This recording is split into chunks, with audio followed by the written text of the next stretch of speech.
you want me to close that door or leave it open? Okay.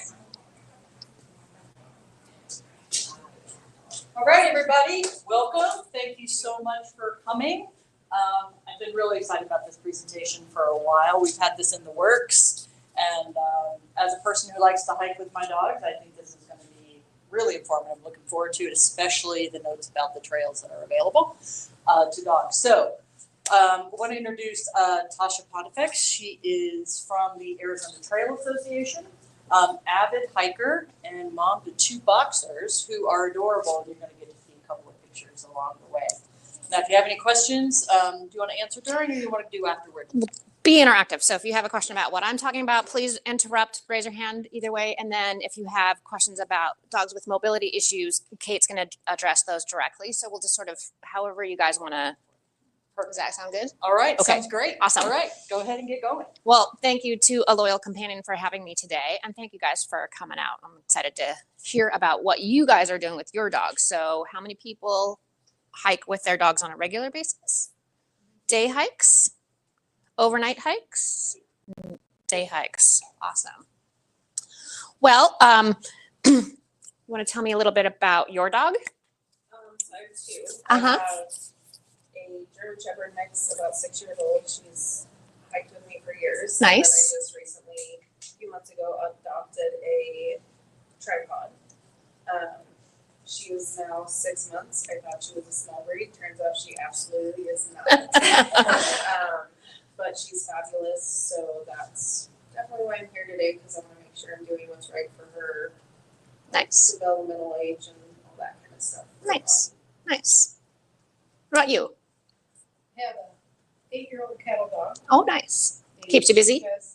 What? Keeps you busy? Yes. Good. She's also the love of my life.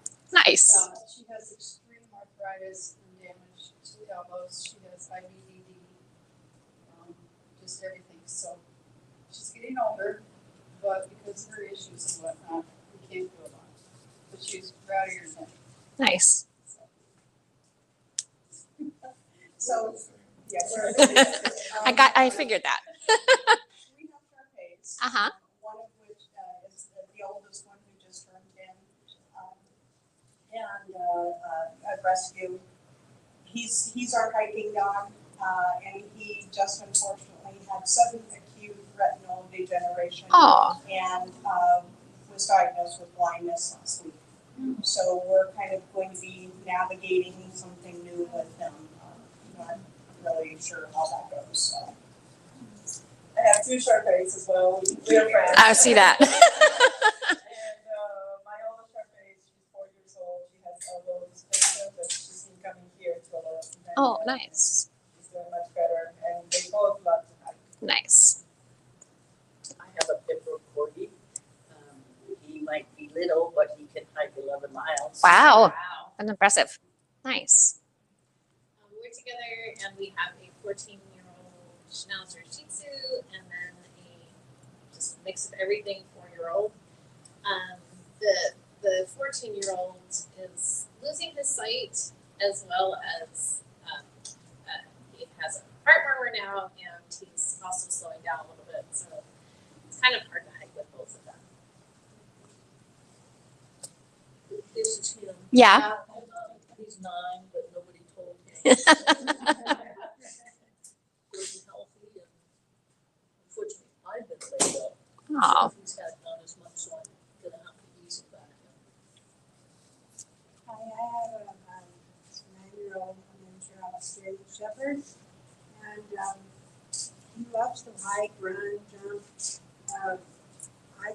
He's had trouble with his calves in the summer especially, so I've had a hard time trying to find shoes for him because Mhm.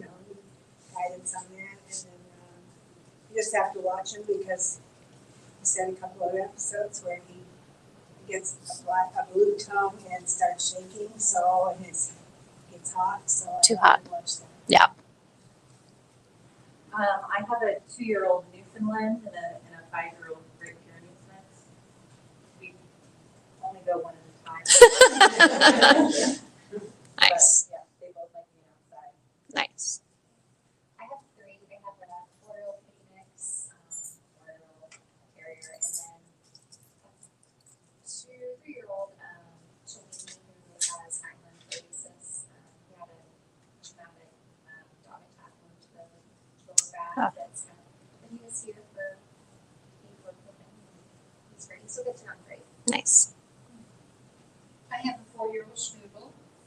he was on a release with 50 other dogs and then went to a foster home. They kept him for 6 weeks on trazodone. And he's been with me for 2 years and not used anything. But he's a city dog.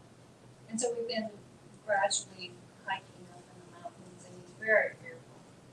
Very fearful. So I'm trying to find something that will help him. He's inquisitive, but when he hears a woodpecker, he's ready to go back to the car. Hi. I Just your what kind of dog you have and basically it. If you want to share, you don't have to. Okay, well, I have a little Sharpie mix. She's close to about 5. She's rearing to go for just about anything. And I have greyhounds that love to go out to hike. And I'm probably going to get another greyhound and hopefully they maybe move pair out hiking. Nice. So Nice. we've got a couple people. Sure. We have one that has a 4-year-old collie named Gigi and an 8-year-old collie named Diego. Wow. Both love the D'Angelo Trail. Nice. And the neighborhoods in Green Valley and Madera Canyon. And Diego was just diagnosed as going blind. Oh, So we've got some blind dogs in the crew, so that'll be interesting to address that. nice. So I just want to preface this with I'm just an avid hiker and I've been out with my dogs for the past 15 years in and around southern Arizona. So my expertise is not with mobility issues or blind dogs. I'm just going to hopefully give you some information about where you can go and do the hiking that you want to do with your dogs in their capacity. So I'm not trying to like advocate for anything in particular. I'm just trying to give you some information. Please interrupt me at any time if you have questions and we'll just get them answered. So first thing is everybody has to be a good dog owner, right? And then make sure your dog is capable of doing the hikes that you like to do. Most importantly, we're going to leave no trace. And then I'll talk a little bit about first aid kit, what I carry, what the recommendations are. We'll talk a little bit about trail etiquette and then some wildlife and weather. And then we'll get into some trails around town. So most importantly is to make sure that you are fit enough to walk with your dog and your dog's fit enough to walk with you, right? And also that your dog is comfortable out on the trail. And my dogs aren't entirely comfortable with other dogs. So sometimes we'll just go early in the morning. There tend to be fewer people, fewer dog-on-dog encounters. So that's part of what I know about my dogs. And then basic obedience skills, they're going to pay attention to you, sit, stay, come, all of those things. There aren't many places in the Tucson area where you can have your dog off leash on the trails. So it's a little bit easier to have control of them. One of the things that we've encountered quite a bit around town, hiking in the mountains, especially south of Tucson, is there are some gun ranges down there. And if your dogs aren't prepared for gunfire, it can be very disturbing. My dogs react every time the gun goes off. And so just something to think about as you're out there hiking.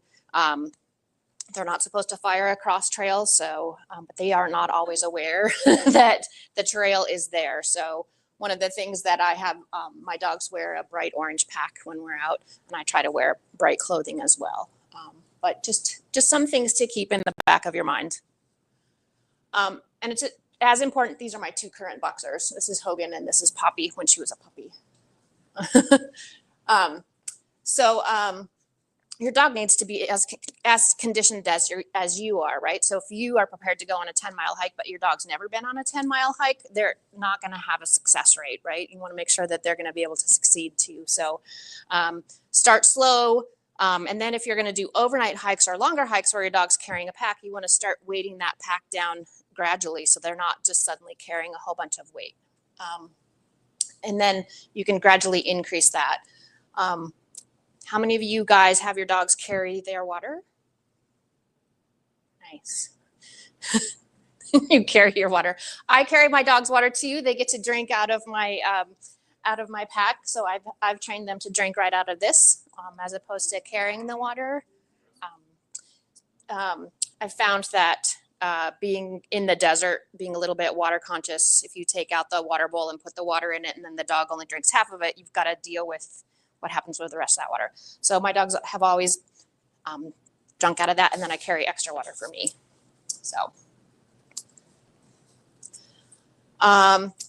leave no trace principles. I didn't include all of them here. These are the ones that I think are the most important. So, want to plan ahead, tell somebody where you're going, tell somebody when you're going to be back, so that everybody is aware of where you are and they're not out in the desert getting dehydrated.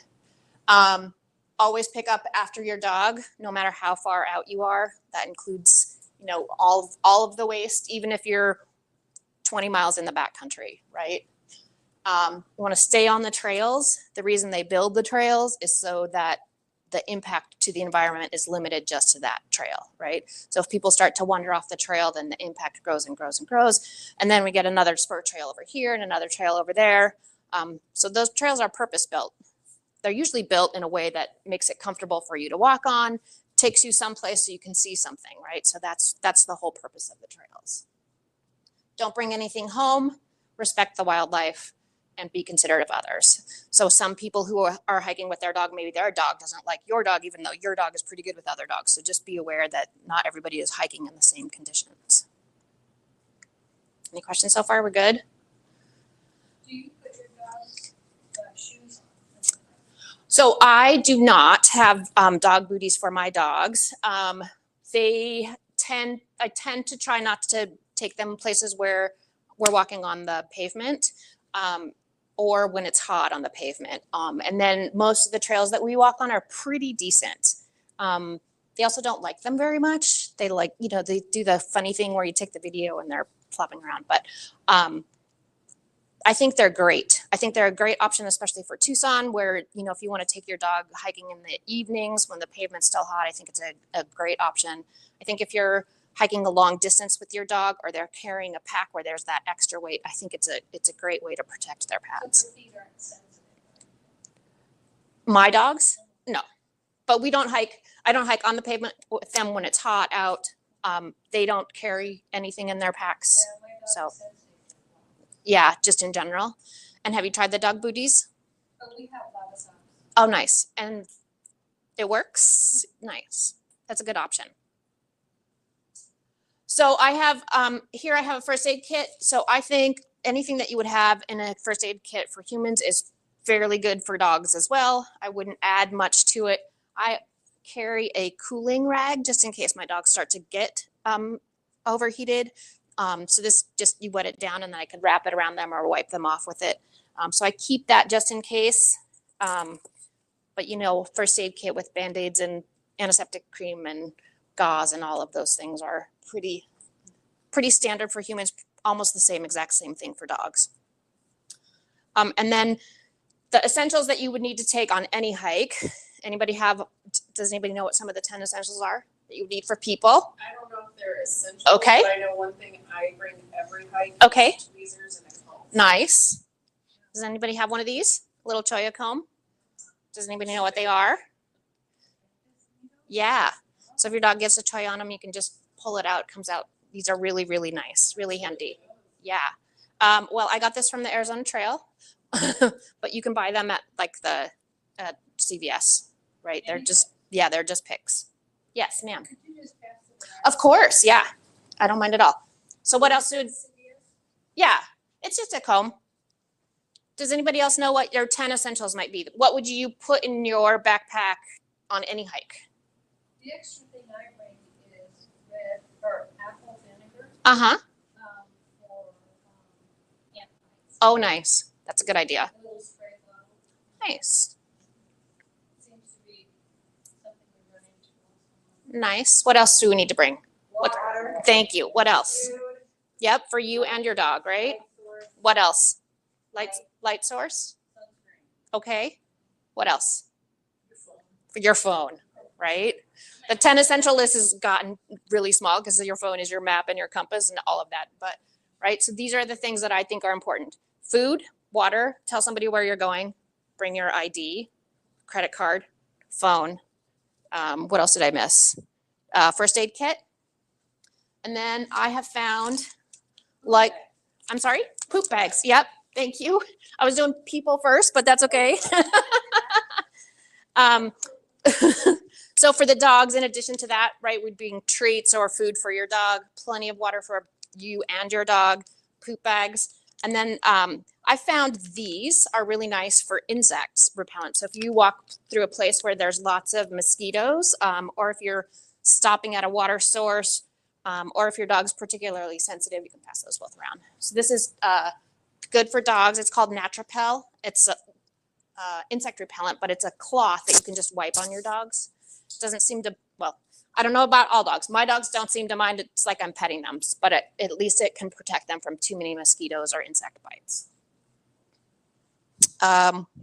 What else do we need to bring when we're on a hike with our dogs for our dogs?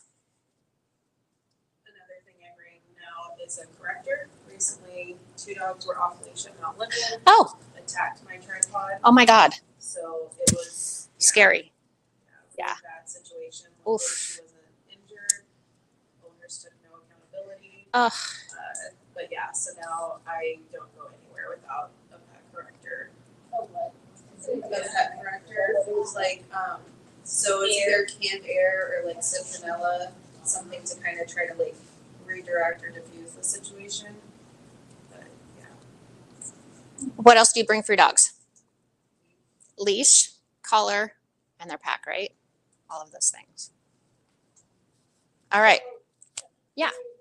Like, I'm just wondering about these hikes, Sure. the length of hikes. Yep. If I was going on a 20-minute hike, I wouldn't take the same thing that I would for much longer. Exactly. Yeah, you would want to tailor that up or down depending on how long your hike is going to be, right? But some of those things are really important, right?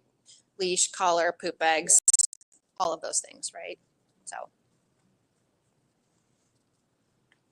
So I think this is one of the things that people get wrong most. You think that that bikes are that you are supposed to yield to bikes, but actually bikes are supposed to yield to hikers, and then hikers are supposed to yield to horses. Horses, because they're big, they're large, they have the right of way all of the time. Okay, so I, as a hiker with my dogs, no matter what I encounter, I always step off the trail and let whoever it is go by. But truly, you don't have to. The bike is supposed to yield to you. But as courteous hikers, it's something to think about. You know, is it worth them having to get off their bike so you can walk by, or is it 5 seconds for you to move out of their way so they can keep riding? Horses are a completely different thing. I've been pulled over onto the ground into a rock with my dogs when they encountered a horse that came around the corner. So it's something that, yeah, it was pretty scary for me, the dog, and the horses. Just something to be aware of as you're out hiking in the Tucson area. There are lots of people out there on horseback. So if your dog hasn't encountered a horse before, it can be pretty traumatizing for them. I'm hoping that all of the equestrians out there are pretty good about managing their horses when they encounter something unusual like that. This person with their horse was great. The horse, although startled, didn't buck, didn't attack my dogs, didn't run away. So it was a good encounter for that horse. So my dogs had just never seen a horse before. They were pretty excited. Any questions about trail etiquette? Good. How many people have their dogs rattlesnake trained? Rattlesnake trained? Snake avoidance training? Yeah, nice. Yeah. Where did you guys have that done? Do you remember? Nice. Nice. Nice. If you're going to be out hiking and your dog is in any way curious or even not, I think I would highly recommend having rattlesnake avoidance training. I have some information at the end of the presentation about where you can get that done. Just my personal records for your safety too, that if the dog reacts to the snake, you're going to see your dog react, and then you're also safer. What are some of the large, yes ma'am? What's your opinion on giving them, done it once, Yep. a couple summers, refresh? So in my experience with my dogs, I've taken my black boxer Poppy back to get checked because she was pretty young when it first happened. And it was a year and a half later, and she was perfect. She passed with flying colors. So every dog is going to differ, but I think it's pretty traumatizing. Traumatizing for me, traumatizing for the dog. It's very effective.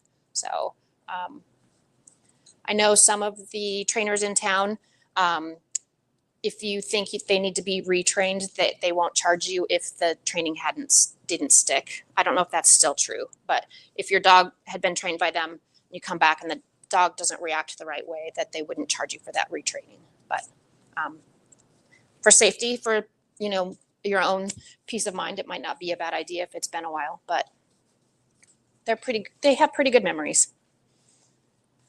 What are some of the large mammals do you think you would encounter if you're out hiking? Javelina? Anybody had their dog attacked by a javelina? Yeah, same. It's pretty. Coyotes. Yeah. What else? Bears. Yep. So lots of things out there to just be aware of. I'm sorry?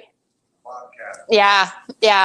I always get a little lulled in thinking that I'm making enough noise with 2 dogs and me hiking through the woods that nobody's going to bother us, but that's not always true. So just keep your alert level a little bit higher especially if you're hiking back farther and farther away from people. I put a little jingle bell on my dog. You Is did. that effective? I don't know. A lot of people say like the bear bells don't work at all. But I think it's better to make noise for everybody knows you're there. Then if somebody's coming around the corner with their dog, maybe the animals, the large mammals, maybe they don't like it, or they're less curious, or they're less likely to come up to you. I don't think the javelina care because I can't hear it anyway. But some of the larger other mammals might respond to that. And obviously the biggest thing is dehydration and heat stress. Do you guys know what the symptoms are of heat stress in your dog? Anybody? Panting, what else? Lack of panting, tongue hanging out. And you can look at their ears, right? If their ears are starting to turn really bright red, that's how they're trying to get rid of their heat, right? Through their ears. Yep. My dog's tongue changed color. Yep. And he just started shaking. Yeah. Do you think that was too hot or not enough water? I think it's too hot. Yeah. Because he's like, he'll go after, any frisbee or any ball. Yeah. I don't know what. Do you guys know how to cool your dog off? Anybody? Yep. So they sweat through the pads of their feet, so you can wet their feet down. I also do armpits and their leg pits. Just add some water there. Like I spray this on them. Usually they don't like it very much, but that helps cool them off. But they're sweating through their paws. Yep, Kate. The other thing I would recommend is Repware makes a really great cooling vest. Yeah. That you can continue to wear. We have some, shameless plug. We have some in the lobby so you can see what they look like, but they're fantastic because they have a cooling chest that you can wet. It gets hot and then it serves as a swamp cooler. So as the air goes across, it keeps them nice and cool. Yeah. Does a harness restrict the effectiveness of that? It does not, as long as you don't have one that has a solid underneath. They actually solved that problem by coming out with a harness that has the cooling element in it, so you don't have to wear both. And what's the name of it? It's made by Roughwear. It's called a swamp cooler. And you have them? We have the shirts, yes, not the harnesses. So one of the things to keep in mind is the radiant heat from the ground, right? Your dog is going to be closer to the ground than you. So even if you're standing up and the wind's blowing, your dog is getting all that radiant heat right on their chest. So even though you think it's not too hot, it can be too hot for your dog to be out there, right? Just to, Sand is a huge reflector. Yep. And some of those trails that have just the open, there's no trees around that can just be so hot. So just keep in mind that you might think it's okay, but that radiant heat that's coming up and hitting your dog in the chest is much greater. It melted quickly with my glove. Yeah. All right. So, Wait, before you go on. sure. You have questions? We have a question. from Sure. the peanut gallery. Okay. They have a question about equipment to carry your dog out. Oh, If something happens, do you have any suggestions on that? well, I know that Roughwear makes is it Roughwear that makes there's a dog harness that you could, yeah.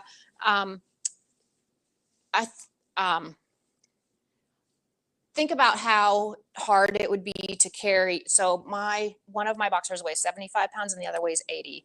And there is no way I would be able to, even with help, hike out with my injured dog. I mean, it would be, imagine carrying 80 pounds on your back for even a mile or for 20 minutes. I'm not saying don't. I'm just saying you have to think about your own limits, right? How much water do you have to be able to carry your dog that distance all the way back, right? I think if you're in an emergency situation with your dog, you're gonna call, yeah, search and rescue. I think there's also, if it's a smaller dog, there's a company called Backcountry, I believe, that has a front sling. So 4 holes for the front leg, back leg, and it's a front carry, not a back carry. Yeah. So you can check that out as well, and you just kind of carry that with you as part of your pack. I can't tell you they're the most comfortable things because they're not, but they're for emergency use. Yeah, and you know, if you have a smaller dog, your options are way greater. Yeah. I had kind of a follow-up for that. So, hey, my tripod, Mm-hmm. she can get tired, obviously, on hikes. Or Yep. if they're scrambling rocks. She's about 40 pounds, so, like, I feel comfortable, like, I've carried her. That was not comfortable. Anyways, is it, because I've been looking at different packs, and I didn't know for a dog that size if it was okay for them to be sitting straight up, or if it would be better to find a support that has them, like, just regular. Maybe Kate has That's it. a really good question, and I think that, sorry if I'm loud, I'm just trying to make sure they can hear online. It's important to know what your dog's disability is. So I have a dog with IBDD, so ruptured disc. I would never carry him vertically. That is not, it compresses the spine, that makes things bad. So I would want to carry him horizontal. So if you don't have a dog with a back issue, the vertical carriers like the Canine Sport Sacks, those are fine. But once you have a dog that has a spinal injury, you never want to carry him vertical. You always want to have something to carry him horizontal. I have a Pario I carry with me, you know, like the wraparound. Yep. And so I did have to carry her out. Yeah. And you just wrap it around your neck. It's got to be so scary. But it was easy because you can carry that Yeah. with you everywhere. Yeah. And I let it down at times just to keep it. Just usable. Nice. It's good.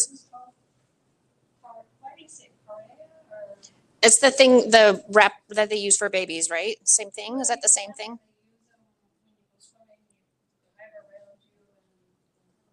It's like a baby Bjorn. Yeah. Yeah, you put him in, you swallow him, and you wrap him onto your body. Yeah. It's lightweight, very light. I don't know where they see it. Yeah, I had someone suggest if you learn the fireman's carry. And I have done that. Again, I love my dogs. I know I could not carry them very far. I'm like, we're just going to the trailhead, the nearest place where somebody can access us. Right. Hopefully, if we've done all of the things correctly, and I'm knocking on wood here, your dog's going to be relatively safe. But accidents happen and things happen, right? So you have to know what your limit is for your dog, and how, you got to put your own safety first, because it's not worth risking your life to. I say that, and I know I would risk my own life for my dogs, but anyway, all right. Any other questions on like basic general hiking information? Any other questions online, Kate? No. Okay. Good to go. Okay. You pointed to the table, I think we were talking about the two. You said sometimes you split your dogs down. I do. Yeah. This is just a water source. This is just a Camelback, right? This is 2 liters. I have 2 dogs that like to drink a lot of water. So my 2 liters, this is like a 3-mile hike for us when it's not hot. This is enough water for them. Well, they would argue that that's probably not, but so this is enough water for us for a 3-mile hike. You want to look at that? It's just a Camelback. They stopped making this kind of, they stopped selling the whole kit with this kind of dispenser. So I bought this separately, but this I can just squirt the water and then it stops squirting on off. Yeah. No, Yeah, it's 2 liters. Yeah, and you can buy it separately. They just don't sell it all together like that anymore because they don't think that dogs are drinking from these. People don't like the bite. But I think for me and my dogs, this works really well. I feel like we waste less water. I also think that if we're going on a longer hike, I will pack their water bottles in their pack. And then when that runs out, I'll just dump their water bottles in there so we can keep drinking. So that's sort of how I manage water for them. And like I said, I carry my own water separately. Yeah.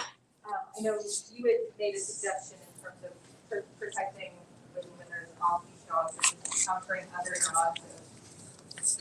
Do you have any other suggestions on kind of best practice for protecting yourself, protecting your dogs?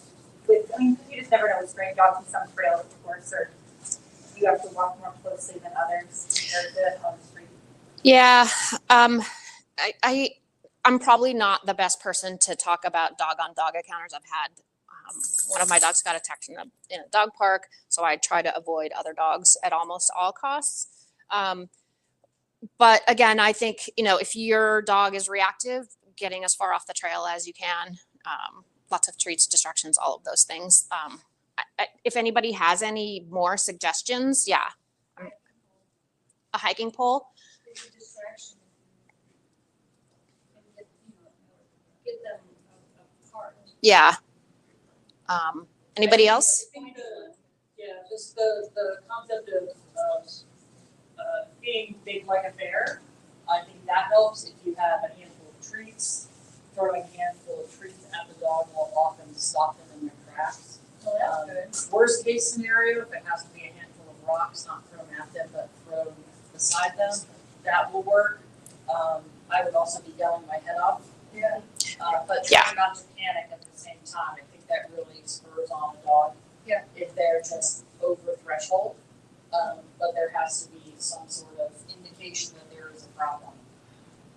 Hopefully, the other dog owner will pick it up, but that doesn't always happen if they're careless enough to let that dog be running. I have a Newfoundland, so he already is big like a bear. Yeah. But that doesn't seem to deter some dogs. Right. And he's very chill, but And I find I've that, had some bad experiences, often with really small dogs, where I'm like, my guy is and he can, his mouth is as big as your dog, I'm worried, so I just. do you find that, I find that those encounters happen closer to town than they do as you get farther out, right? So the people who are taking their dogs on these hikes farther out, they tend to be way more aware of what's around them. So, again, I'm hoping that the other dog owner is as responsible as you are and paying attention to their dogs, right? Sometimes those encounters, they just happen. But yeah, I like all of those suggestions, hiking poles and treats and rocks and yelling and screaming. Doesn't deter the javelina.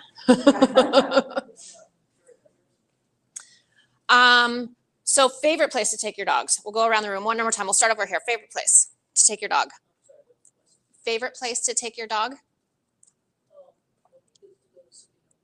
Oh, nice.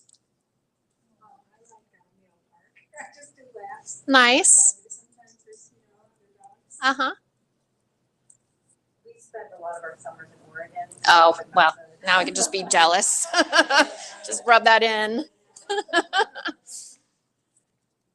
What about you guys? Mount Lemon. Yeah? Any place in particular? Anywhere that's not too crowded. Nice. Nice. I like that trail by Palisades, and then Marshall Gulch I used to love, but it's gotten so busy that it's not very fun anymore. Yep. And west of town, the Cuscabel Trail. Where's that? Oh, out by, It's on Irvington between Mission and, out. in the Tucson Mountains. It's Nice. Oh, nice. Same in Mount Lemon. Nice. Mount Lemon and Cholo and Pinecone. Nice. Mount Lemon and Bear Canyon. Nice. Waterman Trail, and Tacho Mountains. Where's Waterman? It is in Miranda. Oh. Where Ironwood National. Oh, nice. Nice.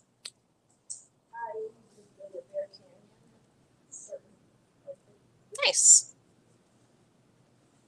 She's the one that has all the arm issues and whatnot. We just have a remote area near Chamberbury and out we go. Oh, nice. Nice. So the Canyon Loop at Catalina State Park. Nice. And then Madeira, I really liked it when they actually have water. Nice. Nice. And how, yeah. There's actually a real nice place in Marana. Uh-huh.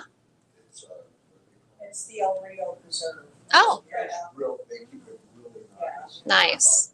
Nice. And I mean, especially for dogs with mobility challenges. Yeah. It's pretty easy to navigate. Oh, nice. No, it's actually off of Coach Line and Silverville. Okay. And they, It's really nice. it's a pond that's there now, ducks, lots of bird watchers. Oh. They've got a trail that goes all the way around the pond. Is it paved or is it dirt? It's true, Nice. but it's very well maintained. Nice. Nice and packed. Nice. Yeah. Yeah. So some of those aren't on my talk today, and I'm going to have to add them. Those sounded great. So I too love to hike in Madeira Canyon. This is by Old Boxer Cayenne.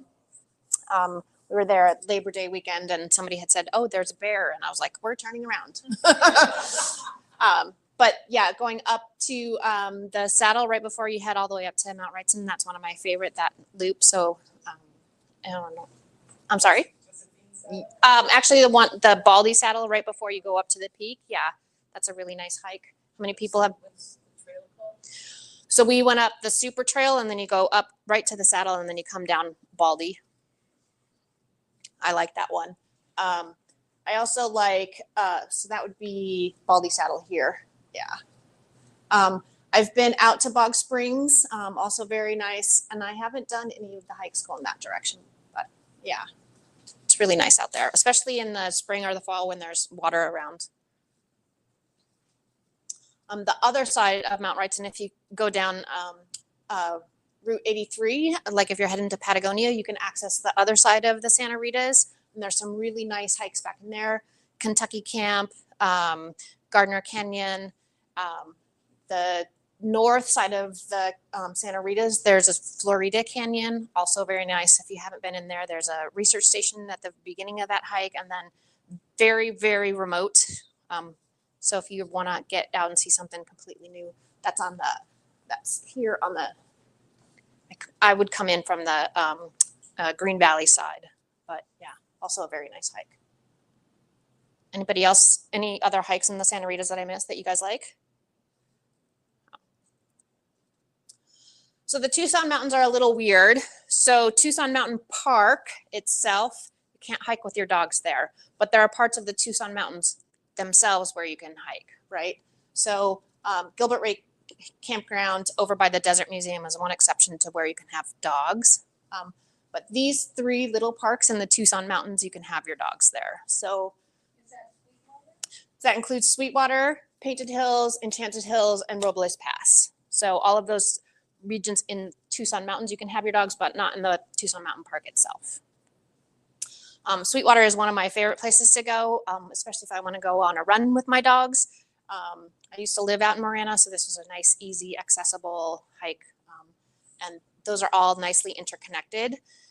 Two things about Sweetwater that I think can be challenging. One, lots and lots and lots of mountain bikes. So you just need to be aware that bikes are coming around the corners fast.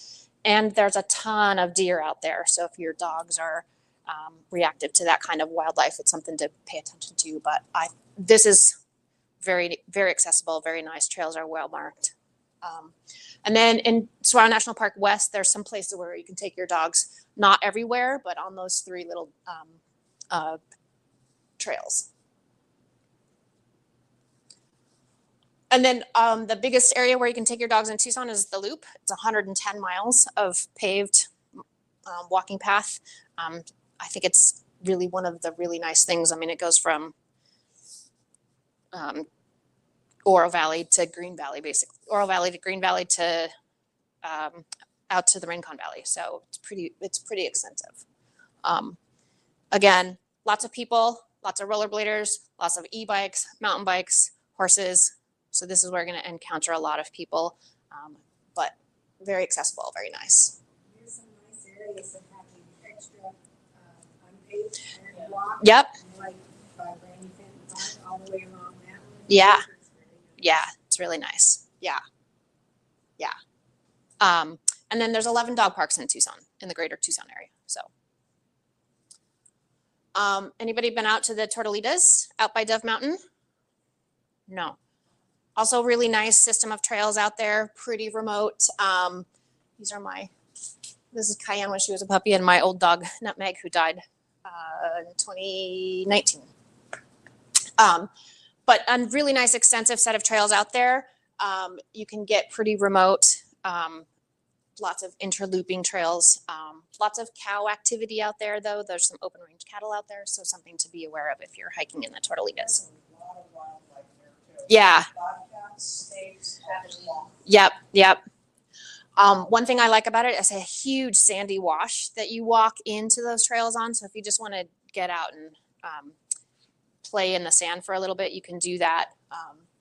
Maybe a little bit difficult to access with the mobility issues with the dogs, given that sandiness of that riverbed that you have to walk to get to those trails, unfortunately. That's really gonna tire out your dog in a big hurry. Yeah. Just walking in the sand. Yeah. This Tortolita Preserve, which is south of where all of those other trail system is up at Dove Mountain, has a small path that you can access that's pretty easy. I am not remembering what that terrain is off the top of my head, but something to think about. Catalina State Park, all of the trails are dog friendly until you hit the wilderness boundary, but it sounds like a lot of you really like being out there hiking in that. I've never taken my dogs out there because it's way on the other side of town for me, but it sounds like it's a great place to take your dogs. And then no dogs in Sabino Canyon. If you didn't know that, they're not allowed there. And there's no dogs in the Bighorn Sheep Wilderness Management Area. So that's all of this red area here. So a lot of what I call the front range trails in the Catalinas are not dog friendly. So Ventana Canyon, Bear Canyon, Pima Canyon, Esperero Canyon, those are all off limits to dogs, which is a huge bummer. Except service dogs. Yeah. But I think a lot of people don't know that. I think there's a lot of dogs around, but just as responsible dog owners, if we can stay out of that area. Someday, hopefully they'll open it back up. Most of the Bighorn Sheep are over on the Catalina State Park side, but we can still hike on Mount Lemon. So some of my favorite hikes up there are in the winter, Molino Basin, which is one of the lower campgrounds on the mountain. Green Mountain, which is where General Hitchcock Campground is. My favorite trail is Butterfly. And then on the backside, if you're going all the way down the mountain, there's Cañada del Oro and 50-Year Trail. Anybody have a favorite trail up there that they didn't tell me about? Yeah? Bug Springs. You don't mind the bikes? Not too bad? We did encounter horses there because they were doing the search and rescue Oh. training. Uh-huh. So that's There's a really nice creek bed at Bug Springs that goes on for like a mile and a half, so it's really nice to walk in. like Sutherland. Yeah. Nice. Is that a loop trail? Or do you have to turn around? Which one? It is, no, it's a one-way. Yeah. It's out and back. Yeah, out and back. Yeah. Yeah, but it's not a You could loop. make it a very big loop, It would but be a big loop. very big loop. Yeah. But yeah, I would start at the top if you're going to do Bug Springs and walk down and come back out. Lower Bug Springs is pretty exposed. But. And then in the Rincon Mountains, you have Upper and Lower Tanque Verde Falls. If you haven't been out there recently, they just put in a really nice parking lot and they connected those trails together with a new path.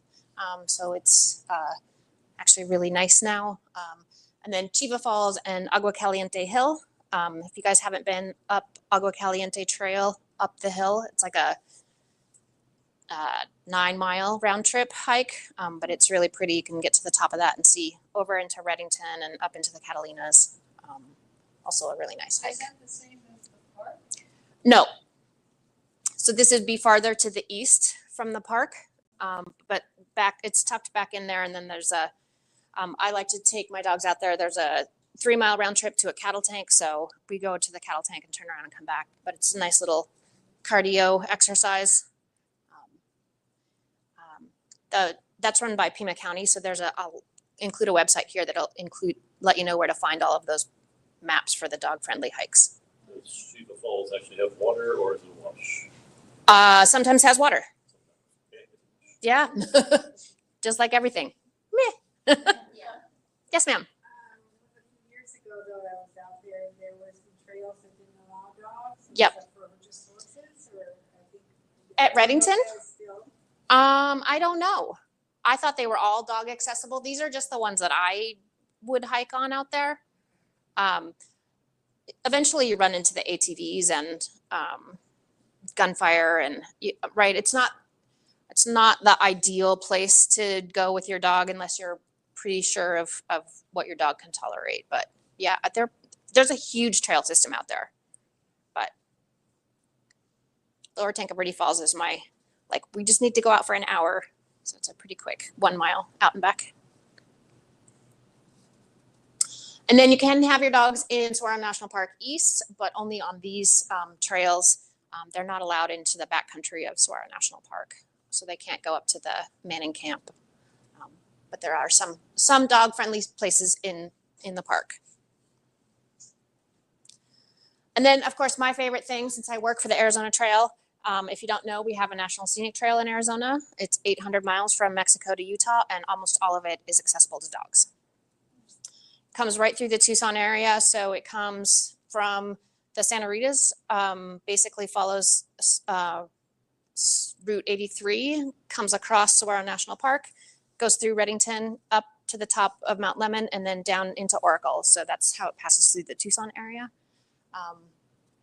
But pretty much everywhere you can take your dogs except for in the national parks and in those wilderness areas that I talked about earlier. The trail has workarounds for some of those places. So on Mount Lemmon, for example, since we can't have the dogs in the bighorn sheep management area, all of the stuff on the backside, so Bug Springs, Green Mountain, Butterfly, those are all the Arizona Trail that you can have your dogs on. So I could talk about this for a really long time, but I won't. If you have any questions about the Arizona Trail at all, please feel free to ask. But 800 miles for you to take your dogs on. So I really like this book. If you haven't seen it before, I think it's a really good resource. It has hikes all over Arizona. Is there an updated version? I'm sure there is. Yeah, you can tell mine's a little used. I haven't looked for an updated version, but I'm guessing that there is. Pima County has a list of where all their dog-friendly trails are. Like I was saying, it even gives you directions right to the trailhead so you can figure out how to get there. Then All Trails, which is a online trail, I don't even know trail community. So they have topo maps and information about how to get there. They have special place for dogs, so it'll tell you if your dog is allowed on those trails. So if you ever want to know, you can just go to All Trails and type in your trail and it'll say if it's dog friendly or not. The Arizona Trail has its own dog resources, and then this is the information on rattlesnake avoidance training. The Humane Society does that on a regular rolling basis, so you can go to the Humane Society of Southern Arizona and check their schedule out if you're interested in rattlesnake avoidance training. So with that, I'd like to thank you guys for listening to me talk about my dogs. Thanks to A Loyal Companion for having me today. And then obviously here, if you have any other questions, if you have any questions for Kate, specifically about mobility issues with your dogs, or maybe she has some recommendations of great trails for specifically for hiking with dogs with carts, please, yeah. Yes, ma'am. Well, this isn't the hiking trail, but Okay. I thought I would mention that the Botanical Gardens is open to dogs June through September, Oh. 12 days of summer. Oh, nice. And it's a fantastic place for dogs. Nice and shady. Raise the price to $20 Yeah. for the dog. Oh, wow. But I volunteer there and For $20 it spends that way for years. oh, is it? And that's for home membership for the whole season. And so it's gonna. They open at 7:30. Nice and shady. Nice. And Carlos at the eatery also has food for the dogs. Oh, how nice. They have it's really nice. My dad's favorite. Sorry. Hey, I do love food. Yeah, I know.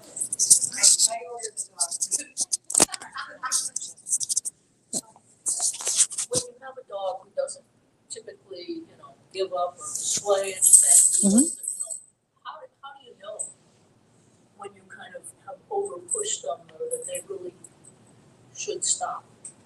Okay, so I'm going to answer your question by answering the question before it, which is, how do I tell when we're getting close?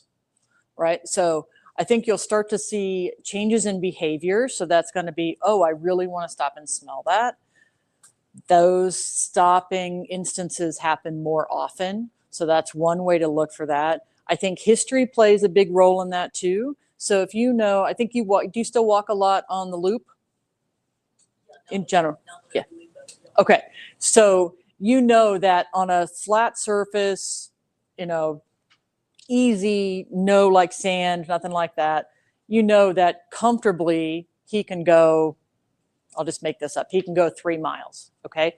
So if you're going to go hiking and you're going to start to add elevation, you're going to start to add different substrates. So sand, rocks, anything like that, that distance is going to start to come down. You're going to have to take into account weather. You're going to have to take into account how you're feeling too, because he's going to feed off of that. That's kind of his job.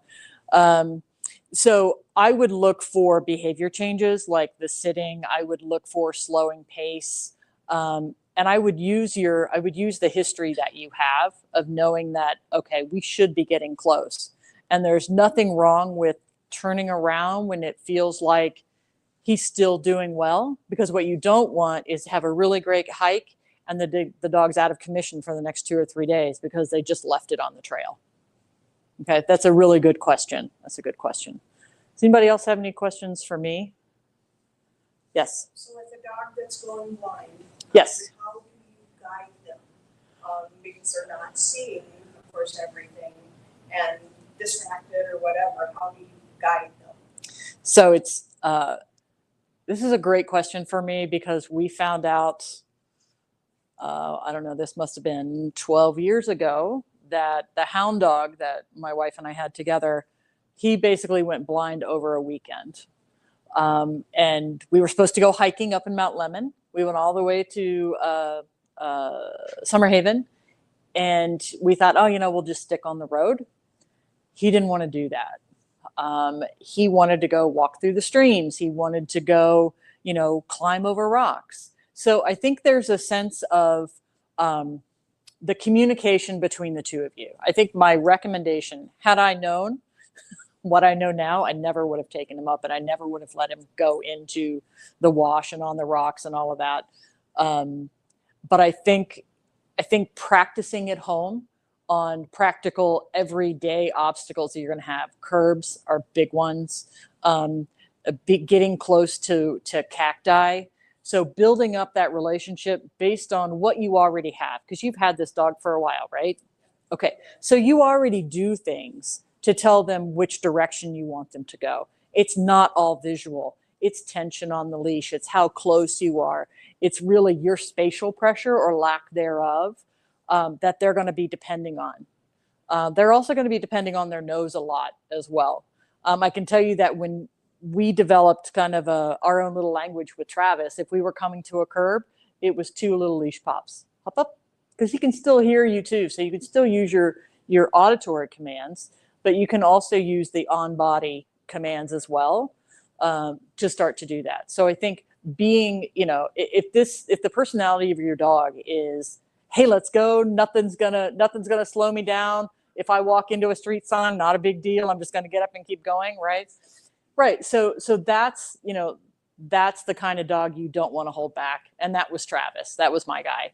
He was just like, oh, I don't care, let's go. He's a little low rider. little lowrider hound dog from Tennessee, and he just wanted to keep going. So I think being with them and allowing them to succeed, right? To try.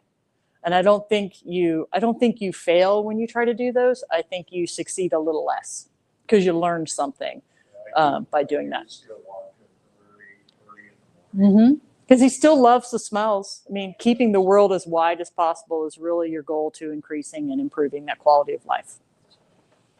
Any other questions?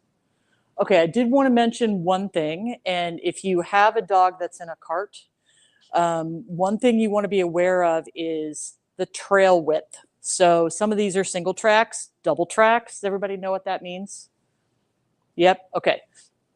Single track trails are difficult for dogs and carts. And the reason being is that it's usually not just flat. It's not like a sidewalk where you have, okay, this is where the trail is. It usually has an indentation that's been worn into it. So you run into problems with the one wheel getting higher than the other, or it's not they keep having to do this or moving around. And you probably had this with Brooke as well in that cart. Well, she just blew through it. Good old pity. But you want to get an understanding of whether it's a single track or a double track before you go on. If your dog is good with horses, horse trails are actually the best for dogs and carts because they're wider and they're usually kind of dug up a little bit, but it's also been matted down by the weight of the horses. So it's a softer substrate, but the width of it is so much better for the dogs and the carts. So many horse dinners. Yes. If your dog likes to have an apple occasionally, you're going to watch out for that. But Helen, but yeah, that's usually a really good track to go on. But obviously be mindful of how your dog does with horses. Now, if your dog has any sort of mobility challenge, hip dysplasia, CCL tears, arthritis, you want to take those into consideration on how long you're going to go on your walks and how that changes over time. Remember that the dog you're hiking with today is not the one you did 5 miles with last year. This is a different dog. So make sure you're checking them. And what you did 5 years ago or last year is different too. So just make sure that you're taking care of yourself. Oh, right? I wish. And I think I'm going to add one more thing to your pack. Yep. And that's a Leatherman. Oh, yep. You got one? Okay. I do. Does everybody know what a Leatherman is? It's a multi-tool.